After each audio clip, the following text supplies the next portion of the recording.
সম্মানিত আশিক রাসূলেরা,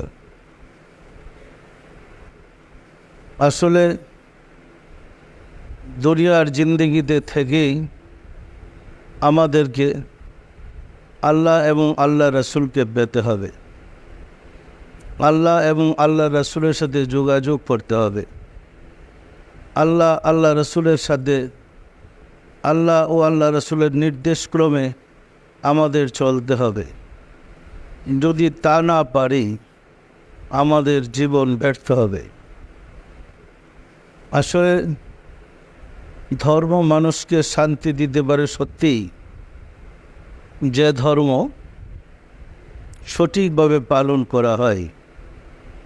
সঠিকভাবে ধর্ম পালন না করলে ধর্ম মানুষকে শান্তি দিতে পারে না।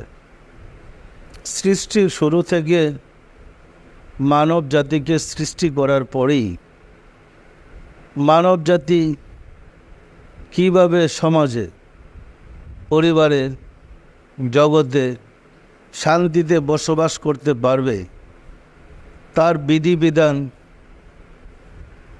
মহান রব্বুল আলামিন দয়া করে যুগে যুগে নবী রাসূলদের দ্বারা মানুষকে শিক্ষা দিয়েছেন। আর নবী রাসূলদের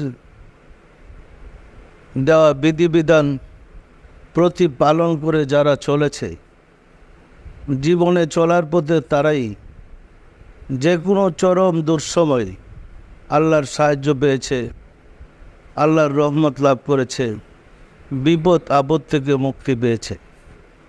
আমরা যদি আল্লাহর দেওয়া বিধিবিধান পালন করে চলি, আমরা আল্লাহর তরফ থেকে শান্তি পাব, সাহায্য পাব এবং উপকৃত হব।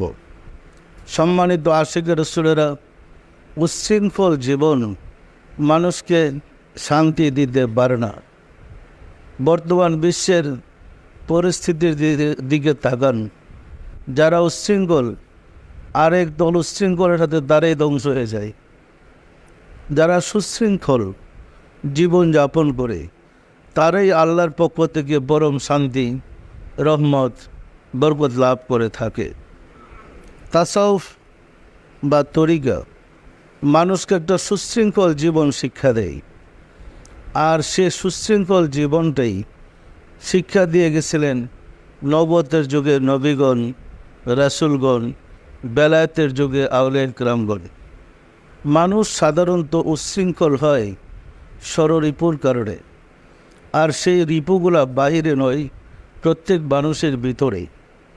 রিপুগুলা মানুষের ভিতরে ঘুমিয়ে আছে। রিপু তাড়িত হলেই মানুষ উচ্ছৃঙ্খল হয়ে যায়, অশান্তিতে বসবাস করতে থাকে।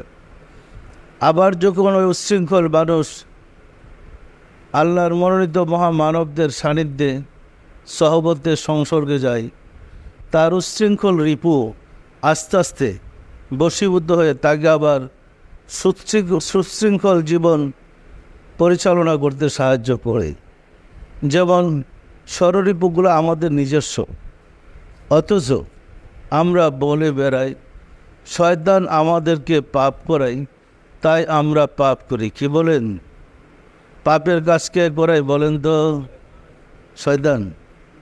পাপের কাজ শয়তান করায়? আজ পর্যন্ত আমরা কেউ শয়তান দেখেছি? তাহলে শয়তান পাপ কীভাবে করেল? পাপের কাজ তো আমরাই করি। যে মানুষটা রিপুতাড়িত হইয়া শয়তানি করে তাকেই তো শয়তান বলে। দেখেন, সমাজে প্রচলিত কিছু কথা আছে যেগুলো আল্লাহরই কথা। যেমন আমরা বলি এই হুজুরে নামাজ পড়লে গিয়ে ওইটা একটা আস্থা শয়তান। বলি না, এই কথার অর্থ কি? তার চরিত্রটা একদম শয়তানের মতো। শয়তান যেমন অপকর্ম করে, নামাজ পড়লে লোকটা এরকম অপকর্ম করে। এ বোঝায় না? যে লোকটা চুরি করে তাকে কি বলে? তাহলে চরিত্র, যে লোকটা পরের ধন চুরি করে নেয় তাকে তো চোর বলে। যে লোকটা শয়তানি করে তাকেই তো শয়তান বলে। শয়তান কিন্তু মানুষ। কি বলেন? যে মানুষ গর্ব, ফখর, দেমাগ, তাকাব্বুরের কারণে অন্য মানুষকে পাত্তা দেয়, এরই শয়তান। যেমন মুআল্লামুল মালাকুত ফেরেশতাদের সর্দার ছিল, কি বলেন? ফেরেশতাদের নেতা ছিলেন না? ফেরেশতাদেরকে শিক্ষাবিধান দিতেন না? আল্লাহ যখন আদমকে সেজদা করতে নির্দেশ করলেন, ওই মারদুদ শয়তান সে বলে খালাকতাহু মিন নারি ওয়া খালাকাহু মিন তিন, আমি আগুনের তৈরি আর সে মাটির তৈরি, আমি কিভাবে তাকে সেজদা করব?